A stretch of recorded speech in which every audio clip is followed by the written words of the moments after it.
بسم اللہ الرحمن الرحیم۔ السلام علیکم دوستو، امید آپ سب خیریت سے ہوں گے۔ بصرہ میں ایک انتہائی حسن و جمال عورت رہتی تھی۔ لوگ اسے شبانہ کے نام سے جانتے تھے۔ ظاہری حسن و جمال کے ساتھ ساتھ اس کی آواز بھی بہت خوبصورت تھی۔ اپنی خوبصورت آواز کی وجہ سے وہ گائیکی اور نوحہ گاں میں مشہور تھی۔ بصرہ شہر میں خوشی اور غمی کی کوئی مجلس اس کے بغیر ادھوری تصور کی جاتی تھی۔ یہی وجہ تھی کہ اس کے پاس بہت سارا مال و دولت جمع ہو گیا تھا۔ بصرہ شہر میں فقط موجوسی کے حوالے سے اس کی مثال دی جاتی تھی۔ اس کی رہن سہن امیرانہ تھا۔ وہ بیش قیمتی لباس زیور تن کرتی اور گرد و باز زیورات سے بنی سنوری رہتی۔ ایک دن وہ اپنی رومی اور ترکی کنیزوں کے ساتھ کہیں جا رہی تھی۔ راستے میں اس کا گزر حضرت صالح میر رضی اللہ عنہ کے گھر کے قریب سے ہوا۔ آپ اللہ تعالیٰ کے بزرگانہ بندوں میں سے تھے۔ آپ بامی علم، دین اور عدل و ظاہر تھے۔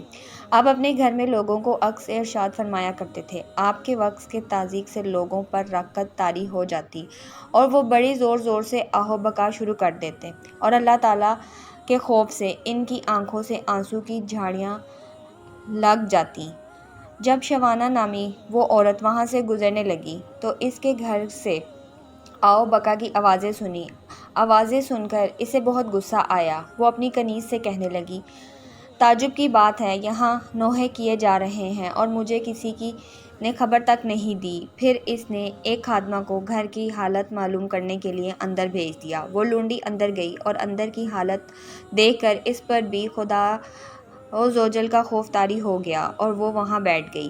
جب وہ واپس نہ آئی تو شبانہ نے کافی انتظار کے بعد دوسری اور پھر تیسری لونڈی کو اندر بھیجا، مگر وہ بھی واپس نہ لوٹی۔ پھر اس نے چوتھی خادمہ کو اندر بھیجا جو تھوڑی دیر بعد واپس لوٹ آئی اور اس نے بتایا کہ گھر میں کسی کے مرنے پر ماتم نہیں ہو رہا بلکہ اپنے گناہوں پر آہ و بکا کی جا رہی ہے۔ لوگ اپنے گناہوں کی وجہ سے اللہ عزوجل کے خوف سے رو رہے ہیں۔ شبانہ یہ سن کر تو ہنس دیا اور ان کا مذاق اڑانے کی نیت سے گھر کے اندر داخل ہو گئی، لیکن خدا کو کچھ اور ہی منظور تھا۔ جو ہی وہ اندر داخل ہوئی، اللہ عزوجل نے اس کے دل کو پھیر دیا۔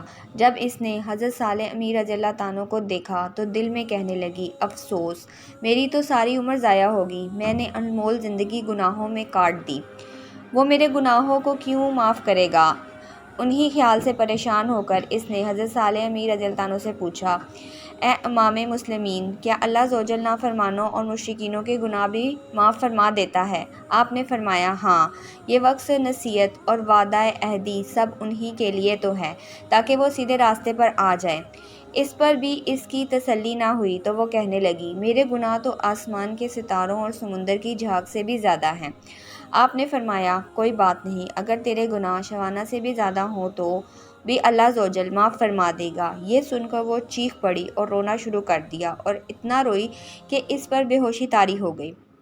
تھوڑی دیر بعد جب اسے ہوش آیا تو کہنے لگی، حضور، میں ہی وہ شبانہ ہوں جس کے گناہوں کی مثالیں دی جاتی ہیں۔ پھر اس نے اپنی قیمتی لباس اور گرد و گواز زیور اتار کر پرانے لباس پہن لیا اور گناہوں سے کمایا ہوا مال غریبوں میں تقسیم کر دیا اور اپنے تمام غلاموں اور خادموں بھی آزاد کر دیے۔ پھر اپنے گھر میں مقام ہو کر بیٹھ گئی۔ اس کے بعد وہ شب روز اللہ عزوجل کی عبادت میں مصروف رہتی اور اپنے گناہوں پر روتی رہتی اور ان کی معافی مانگتی رہتی۔ رو رو کر رب عزوجل کی بارگاہ میں التجا کرتی، اے توبہ کرنے والے کو محبوب رکھنے والے اور گناہوں کو معاف فرمانے والے، مجھ پر رحم فرما، میں کمزور ہوں، تیرے عذاب کی سختی کو برداشت نہیں کر سکتی، تو مجھے اپنے عذاب سے بچا لے اور مجھے اپنی زیارت سے مشفق فرما۔ اس حالت میں 40 سال زندگی بسر کی اور انتقال کر گئی۔